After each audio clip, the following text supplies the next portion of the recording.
Ok, pues ya estamos los que somos. Y pues bueno, esta semana hay varios temas a tratar y a reflexionar. El principal, el más largo, pues es justamente el de etiologías de daño cerebral adquirido, que justamente pues lo hablábamos la sesión previa. Y en la sesión previa pues estábamos mencionando todos los tipos de alteraciones al sistema nervioso central que pueden aparecer, perdón, de manera adquirido, y que en general, a diferencia de los genéticos, que son crónicos y progresivos, la mayoría de los que son adquiridos tienen una característica de ser súbitos. Estás bien y de la nada hay una fase aguda, ya sea por el traumatismo o por un evento cerebral vascular o por una infección o por la aparición de un quiste. Y en esa fase aguda hay diferentes manifestaciones sintomáticas. Y pues bueno, entre las cosas que pudieron haber investigado sobre etiología, pues sabemos que hay signos y que hay síntomas, ¿no? Y los síntomas es la percepción subjetiva del paciente y el signo es la característica fisiológica, patológica que caracteriza, valga la redundancia, específicamente a algo que está ocurriendo mal. Sí, este, eh, por ejemplo, tenemos dolor de cabeza, ese es un síntoma. Me duele la cabeza, ya hasta estoy así. Pero si delimitamos el dolor de cabeza y decimos, ah, bueno, tengo dolor de cabeza, pero es alrededor de las órbitas oculares, pues es de vías respiratorias altas. Si decimos, me duele la cabeza, pero aquí en las sienes, pues ese es un signo de que pues es un dolor tensional. Entonces, me duele la cabeza y es pulsátil y es en un solo hemisferio. Pues es migraña. Entonces, el signo como tal es la caracterización patológica de una enfermedad como tal. Ahí va delimitándola. Y un conjunto de síntomas y signos constituyen un síndrome. Y dentro de los síndromes, pues podemos observar que los síndromes se van a clasificar por su localización. Ya tenemos síndromes frontales, síndromes parietales, síndromes temporales, síndromes occipitales, síndromes cerebelosos, síndromes de tronco encefálico, síndromes de ganglios basales. Esa es una clasificación anatómica. Pero también se pueden clasificar por su semiología o por sus características de alteración en las funciones psicológicas, ¿no? Entonces, si tenemos síndromes perceptivos, pues les llamamos agnosias. Y pues hay agnosias visuales, agnosias auditivas, agnosias somatosensoriales y también hay alteraciones en el movimiento fino que le denominamos síndromes apráxicos. Hay diferentes tipos de síndromes apráxicos, idiomotores, apraxia del vestir, este, apraxia de la marcha, en fin, también hay síndromes apnésicos, anterogrado retrógrado, de memoria declarativa o de memoria procedural. Este, hay síndromes de alteraciones de lenguajes, que son los que más conocemos, que son las afasias. Las afasias que en el modelo clásico o en el modelo de Broca y Wernicke o Wernicke-Lichtenstein, pues son las afasias motoras de Broca, sensitiva de Wernicke, la que une las dos, que es la de conducción, las subcorticales y las transcorticales. Ese es el modelo médico, es el que le encanta a los neurólogos. Y en el modelo de Luria las clasificó diferente, puso en el lóbulo frontal afasia dinámica y afasia motora aferente, en el lóbulo parietal afasia motora eferente, en la unión parietotemporal la afasia semántica, en el área de Wernicke la sensorial y en la parte baja del temporal la acústico-apnésica. Son síndromes afásicos. También tenemos síndromes de tono muscular o síndromes tónicos, como la ataxia cerebelosa, la hipertonía y la hipotonía, y síndromes atencionales, pues el más común es el trastorno de déficit de atención con o sin hiperactividad y con características impulsivas o sin características impulsivas, pero también la aprosexia, disprosexia, paraprosexia, etcétera. Entonces, todo esto es una clasificación de síndromes semiológicas. La otra era anatómica. Y también hay clasificación de los síndromes por su etiología.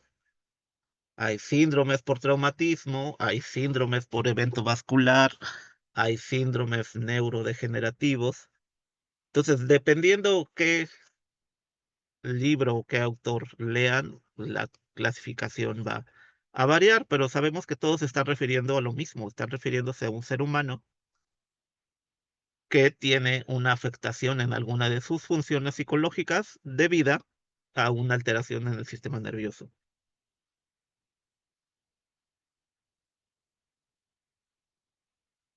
Y pues sobre eso tenían dos actividades, una que es este, el tema del caso clínico y el otro, el mapa mental de las etiologías. Y el otro punto a tratar en esta semana son las implicaciones éticas en la evaluación y la intervención. Y aquí pues me gustaría pues remitirnos a la historia, ¿no? El padre de la ética en la medicina es Hipócrates. Y de Hipócrates sabemos que los médicos hacen el famoso juramento hipocrático. ¿Alguien ha oído hablar del juramento hipocrático?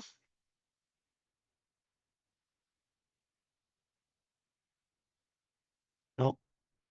¿Nadie conoce un poco del juramento hipocrático?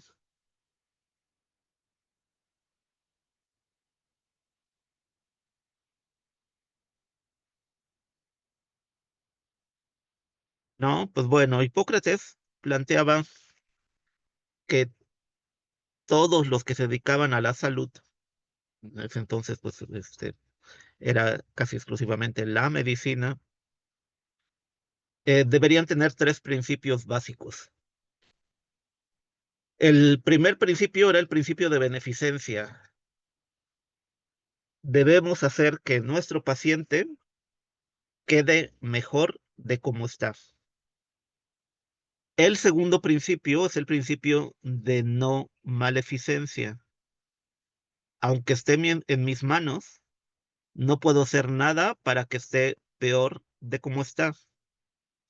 Aunque estuviera en mis posibilidades herirlo o hacerle algo que lo haga estar mal, no debo hacerlo porque no es ético. Principio de no maleficencia.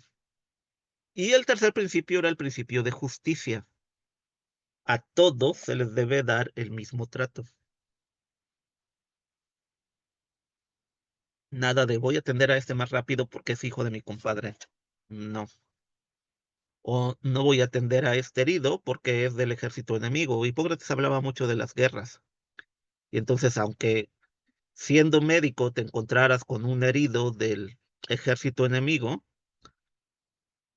al estar herido dejaba de ser del ejército enemigo y lo único que veías era al humano que estaba enfrente de ti.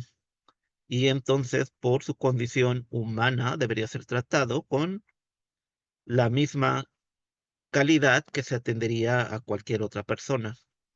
Esos tres principios eran la base del juramento hipocrático y siguen siendo la base de todos los códigos éticos que existen en cualquier rama de la que sea. O sea, todas las profesiones tienen un código ético, pero surgen de ahí. Ya lo único que van cambiando o agregando es que se le ponen detalles, ¿no? Por ejemplo, en cuanto a las relaciones, uno no debe ejercer relaciones de poder no justificadas, ¿no? O sea, así de pues Mari, Mari, no tengo a nadie en mi lista que se llame Mari, pues o Alo, no tengo a nadie en mi lista que se llame Alo, pues no voy a sentarles calificación porque no están en mi lista. Eso sería ejercer el poder de manera injustificada. Evidentemente, los nombres que están aquí, pues no son los oficiales de la lista. Y ese tipo de cositas se van agregando a los códigos éticos, ¿no? El establecimiento de las relaciones profesionales, el, la, la misma filosofía griega postulaba que la ética, junto con su hermana, la estética, se referían al bien ser. sea, La estética es el bien ser desde lo material. Uno es bonito, bello, magnífico, y lo expresa en cosas materiales como las artes, pintura, escultura, oratoria, arquitectura, poesía, bueno, literatura en general. Todo eso es belleza material. La ética era la belleza espiritual o el bien ser desde lo espiritual. ¿Y cómo podemos manifestar nuestro bien ser? Pues ellos planeaban cuatro principios básicos, que eran la fortaleza, como ser puntual, responsable, formal, objetivo, claro. Y del lado contrario de la fortaleza, la templanza. La fortaleza es cómo enfrento al mundo, la templanza es cómo me enfrento a mí mismo. Sí. Sobriedad, humildad, este, eh, gestión emocional, autocontrol, todo eso era templanza. Ya sabemos que templado es algo que no es ni frío ni caliente, así que los metales se templan para darles fortaleza y flexibilidad, pero cambian desde su interior, así que la templanza es cómo me enfrento a mí mismo. Y también el otro principio de esta rueda de la ética era la justicia, que es cómo trato a los demás. Respeto, honestidad, solidaridad, amistad, fraternidad, todos esos son principios de justicia. Y el lado contrario de la justicia, que la justicia es hacia los demás y la que va hacia mí mismo, era la prudencia. La prudencia, pues tiene que ver con autocontrol, este, eh, planificación, gestión de riesgos, bueno, todo lo que nos hace ser prudente. Entonces, hay dos principios de la ética que son hacia el mundo y otros dos que son hacia mí mismo. Y sobre esto, pues están plasmados en los códigos éticos. Sí. Eres un profesional, no puedes llegar tarde con tu paciente o no le puedes simplemente no llegar y no avisarle. Eh, no puedes improvisar tus actos de intervención y evaluación, ¿no? Así de, le tengo que aplicar una Wechsler, pero no tengo la Wechsler, pues bueno, voy a preguntarle a ChatGPT qué puedo hacer para reemplazarlo. No, porque no está siendo como parte de este principio de fortaleza responsable, objetivo, claro. Sí. Eh, no puedes atender un paciente y estarte ligando al papá o a la mamá, porque no sería parte de tu templanza. Necesitas gestionar. Sí, así, eh, hay algunos chistes, ¿no? Del papá que empieza a ir a las reuniones de su hijo de kinder porque la maestra está muy linda. Pues bueno, eso no es ético porque no está siendo ni prudente ni templado. Sí, o sea, está cayendo en esas imprudencias. Pues bueno, lo mismo ocurre con nuestras relaciones con humanos en todos los sentidos. Debemos ser prudentes y autocontrolados o bueno, templados, por así decirlo. Y justos y con esta característica de todos los valores que están incluidos en Fortaleza, que están desplegados en todos los códigos éticos. Les digo yo, mi principal referencia es el código ético del psicólogo, que dice justamente cosas así en las interacciones que uno hace. No, no se tienen que establecer reglas de intervención, horarios de atención. El, Actualmente se maneja algo en todos los que trabajamos en atención a cliente, que incluye los servicios de salud, que es el consentimiento informado. Tú vas a dar una atención y los que reciben esa atención deben estar informados de todo lo que implica. El tipo de pruebas que le vas a evaluar, los horarios, las condiciones, este, los tiempos, de inicio de atención y terminación. Entonces, todo eso que está en el consentimiento informado es relevante. Además, cuando nosotros atendemos a pacientes, manejamos datos personales, nombre, dirección, teléfono, organización de la familia, y también manejamos datos sensibles. Vamos, la misma dirección es sensible. Actualmente los jóvenes hablan de un término que se llama doxear, que doxear es cuando se enteran de dónde vives. Y si yo me entero de dónde vives, puedo ir a espiarte, acosarte, intimidarte, extorsionarte. Entonces, ese es un dato sensible, pero más sensible aún, pues es el estado de salud en el cual se encuentra el paciente. O sea, si tiene un deterioro cognitivo asociado a la edad, si tiene un trastorno del lenguaje. Hay algunos elementos del diagnóstico que son modificables en el tiempo. O sea, debemos recordar siempre que tratamos con humanos, no con patologías. Y entonces no simplemente podemos decir, el sujeto con apraxia o el apráxico. eh, Este, ¿Por qué? Porque si ese sujeto que padece la alteración en el movimiento fino recibe una adecuada atención, pues dependiendo de sus condiciones de plasticidad cerebral y de eh, calidad de la atención y intervención de la familia, pues a lo mejor en 8 meses ya no tiene apraxia. Y entonces ese título que tú le diste en un diagnóstico eh, como de repente los vemos en algunos reportes médicos, ¿no? Paciente masculino, 67 años, ingresa por EBC, apráxico, en extremidad superior derecha. O sea, ya le estás poniendo una etiqueta y esa etiqueta en el lapso de tiempo correspondiente, pues muy probablemente ya no esté.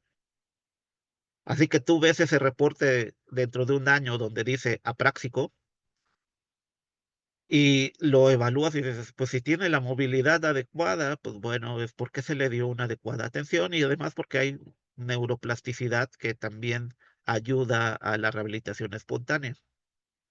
Entonces hay que ser muy prudentes con este manejo de datos sensibles, que eso, el manejo de datos personales y el manejo de datos sensibles, está en un documento con el que todos nos debemos familiarizar que se llama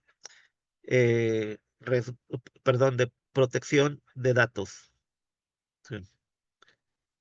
Ahí, este, el aviso de privacidad es un documento que todos los profesionales de la salud y los que manejan cualquier tipo de datos personales o sensibles deben tener, ¿no? Lo vemos hasta en los comerciales de la tele, así, sus datos están protegidos bajo, las normas oficiales mexicanas y puede leerlo en nuestro aviso de privacidad. Y la mayoría de nosotros ni siquiera leemos los avisos de privacidad, es- como los términos y condiciones que firmamos cada vez que hacemos algo. Pero ese aviso de privacidad es uno de los puntos éticos que están actualmente en los códigos éticos de las profesiones de salud. Debemos resguardarlo. ¿Cómo lo resguardamos? Pues hay una norma oficial mexicana para el expediente clínico.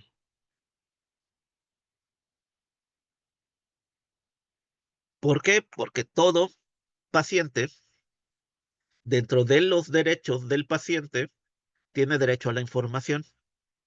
Entonces, en cualquier momento de la atención, te puede pedir su expediente. Y no es ético que lo tengas desorganizado y que le digas, espéreme, lo voy a ordenar y se lo doy en una semana. No, debe estar disponible y en acceso.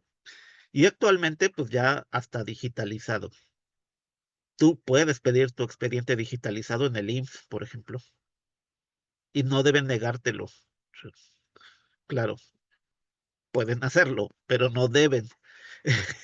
¿Por qué? Porque no es ético, es parte de tu derecho a la información. Porque otro derecho que tienes como paciente es pedir una segunda opinión. Y si a mí me están diciendo que tengo un EBC y que me voy a quedar paralizado de medio cuerpo, pues a lo mejor sí quiero que me evalúe otro neuropsicólogo, a ver si me vuelve a decir que me voy a quedar paralizado de la mitad de mi cuerpo o si ve alguna posibilidad de recuperación. Entonces, ese otro derecho de los pacientes, que es el derecho a la segunda oportunidad, perdón, a la segunda opinión, eh, pues está fundamentado también en el derecho a la información del paciente. Y eso nos lleva a que también debemos resguardar los expedientes por temporalidad, ¿no? Es decir, tú atiendes un paciente, tienes su expediente y el paciente lo das de alta o abandona la atención y tienes una temporalidad que debe estar establecida de cuánto tiempo vas a resguardar el expediente en físico al alcance. Generalmente se ocupa entre 6 meses o un año y después se pasa a archivo muerto, que el archivo muerto también hay una temporalidad en promedio de 3 años. Si en 3 años no se ha aparecido, no puede llegar dentro de 6 y decir, oiga, yo vine hace 6 años con usted, no tendrá mi expediente con la pena, pero nomás se resguardaban 3. Entonces, ese tipo de cosas están determinadas dentro de los alcances e implicaciones éticas que tienen las evaluaciones y las atenciones. Sí. Otra de las implicaciones éticas muy importantes son los alcances de nuestra evaluación y de nuestra intervención. Debemos ser muy objetivos en que hay cosas que se pueden hacer y hay cosas que no. Hay cosas que se pueden rehabilitar y hay cosas que no se van a rehabilitar. Y si se van a rehabilitar, no se van a rehabilitar al 100%. Debemos ser muy claros y objetivos en ello, porque toda familia, independientemente si el paciente es niño, adolescente, adulto o adulto mayor, pues tiene expectativas y esas expectativas muchas veces están basadas en la fantasía. Quisiéramos ver a nuestro paciente recuperarse igualito o mejor de como estaba antes de su daño. Y hay que ser muy claros y objetivos en que no siempre se puede. ¿Y qué cosa va a determinar si se puede o no se puede? Pues hay algunos factores importantes. Uno es la edad. Es más fácil que recuperen funciones los niños que incluso están en proceso de desarrollo de esas mismas funciones y por lo tanto tienen un mayor grado de neuroplasticidad. Otro factor es la magnitud de la lesión. Lesiones grandotas dan síntomas grandotes y posibilidades de recuperación pequeñitas. Lesiones pequeñitas dan síndromes a veces más pequeñitos y posibilidades de recuperación más grandes. Pero también no solo depende de la magnitud, sino de la localización. Hay zonas del cerebro que son muy específicas. Por ejemplo, si te dañan las zonas motoras son de más difícil recuperación que otras zonas que no son tan específicas, ¿no? Como por ejemplo las del razonamiento o la de la gestión emocional o la de la lectoescritura o de la comprensión lectora. Como no están tan definidas e intervienen muchos sistemas funcionales, pues es más probable que se rehabiliten a que se rehabilite una lesión motora. Entonces, la ubicación de la lesión es el tercer factor Y otro factor es el tiempo. Si entre el momento de aparecerse la alteración y el inicio de la intervención pasa un buen lapso de tiempo, y ese buen lapso de tiempo pueden ser desde meses o años, entre más tiempo pase, más difícil va a ser el proceso de rehabilitación. Entre más pronto sea el proceso de intervención, más expectativas hay de rehabilitación. Entonces, estos factores que inciden en el proceso de recuperación o rehabilitación o neurohabilitación en el caso de los niños, pues es necesario tenerlos presentes para poder hacer nuestro pronóstico. Porque nosotros cuando evaluamos hacemos un diagnóstico, pero el diagnóstico, les decía, es temporal. El paciente por sí mismo va a tener procesos de neuroplasticidad espontánea y de rehabilitación espontánea, aún sin nuestra intervención. Entonces, el diagnóstico pues va a ser altamente movible y el diagnóstico, su principal objetivo es establecer un pronóstico, es decir, qué cosa podemos hacer y cuáles van a ser los alcances de eso que puedo hacer. Y el plan de intervención. El plan de intervención implica qué cosa vamos a hacer en nuestras sesiones y qué cosas le vamos a pedir a la familia o al mismo paciente que hagan de manera independiente, porque como lo decía en algún otro momento, lo que podemos hacer en una hora, 2 o 3 veces por semana, pues no es nada en comparación con las otras 15 horas que pasa el paciente despierto en su casa. Lo mejor para la rehabilitación es como si fuera un proceso de medicina. Si se pudieran hacer una sesión en la mañana, otra a mediodía y otra en la tarde, sería excelente. Pero para eso necesitaríamos un centro especializado en donde pudieran estar casi internados o en casa de día para hacer actividades de rehabilitación múltiples. Y de eso, pues no hay en México. Lo más cercano es la atención privada que damos nosotros y pues no podemos ofrecer eso tan fácilmente porque pues tendríamos 5 pacientes para atenderlos en toda la semana con esas condiciones, ¿no? Necesitaríamos invertir, asociarnos y crear un centro especializado para poder dar un nivel de atención así. Entonces, si no podemos hacerlo, lo que sí podemos hacer es asesorar a la familia y que la familia sea un agente rehabilitador en el proceso de intervención con el paciente, sea niño, adolescente, adulto o adulto mayor. Y muchas veces, de hecho, casi todas las veces debemos trabajar interdisciplinariamente. Es decir, estar en comunicación y colaboración con neurólogos, rehabilitadores físicos,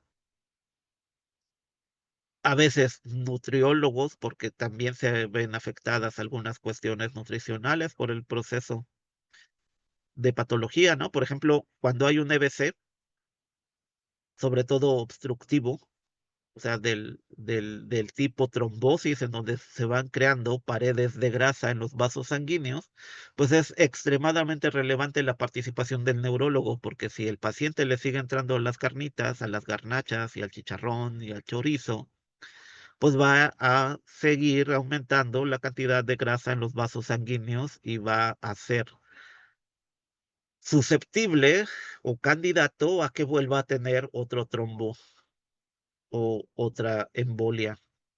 Entonces, la participación del nutriólogo es importante. Hay alimentos que el paciente puede comer después de un EBC y hay alimentos que no puede comer. Y también, pues necesitamos la colaboración a veces hasta de arquitectos. porque sobre todo en los pacientes adultos mayores hay que hacer adecuaciones en el hogar. Por ejemplo, sustituir escaleras por rampas. Si el paciente ya no tiene mucha fuerza muscular, poner agarraderas en los baños para que se pueda enderezar y sentar con apoyo. eh, Pisos antideslizantes para que no nos resbale en el baño. Este, Adecuaciones estilo barandal en las camas cuando tiene riesgo de caída. Entonces hay muchas cosas que es necesario hacer adecuaciones y que nosotros como profesionales de la salud del sistema nervioso podemos visualizar y debemos orientar a la familia. Así que ese papel de orientador y guía en el proceso de intervención con apoyo familiar, pues va a ser el que permita que el paciente tenga mejores expectativas de rehabilitación. Y como lo mencionaba al inicio, pues eso está plasmado en códigos éticos. De hecho, la clase pasada les decía, pues ustedes pueden revisar el código ético del psicólogo o los acercamientos hacia la ética que han hecho otras universidades, como la Universidad de Durango en el campo de la licenciatura en comunicación humana, que también tienen sus propios basamentos éticos. Entonces, estas reflexiones éticas pues forman parte de otra de las actividades que está planteada en la plataforma. Y pues bueno, yo creo que todos hemos tenido experiencia en servicios de salud, ¿no? Todos hemos estado enfermos de algo y hemos ido a recibir atención a donde sea. Al IMSS, al ISSSTE, a farmacia de similares, a la del ahorro, con el médico particular o con el chamán de nuestra colonia. Piensen, ¿se sienten éticamente atendidos? ¿O desde el momento que van les han puesto una carota así de, déjeme su ficha, ahorita le llamamos? ¿Qué no yo que le hablamos a usted? Este, eh, Ese tipo de acciones, pues bueno, contravienen la ética en los servicios de salud. Ahora, ustedes piénsense, yo sé que la mayoría pues ya terminaron la licenciatura y en la licenciatura hicieron prácticas y muy probablemente ya estén prestando servicios laborales, dando atenciones a pacientes. ¿Qué tan cercanos han estado a la ética o en qué momento han fallado ustedes mismos en esta función ética?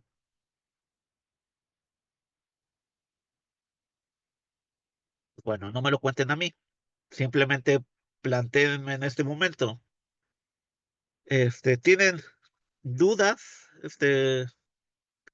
cuestiones que quieran ampliar o que quieran comentar con respecto a la temática de esta semana que se nos está yendo de volada?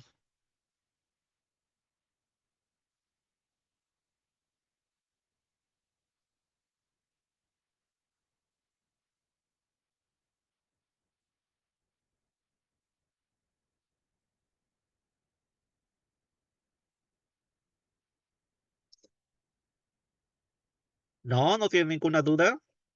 ¿Todo va bien hasta ahorita?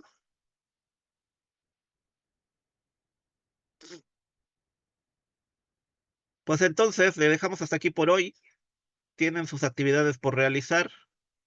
Nos vemos el viernes para hacer una sesión de despedida y cierre y para que les habilite el cuestionario para que lo hagan el fin de semana.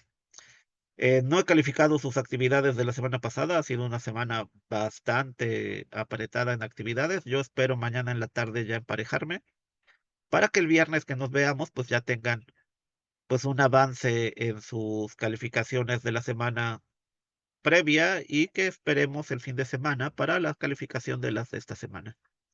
¿De acuerdo? Sí, gracias. De Sí, acuerdo. profe, gracias. Bueno, pues descansen, trabajen mucho y mucho éxito a todos.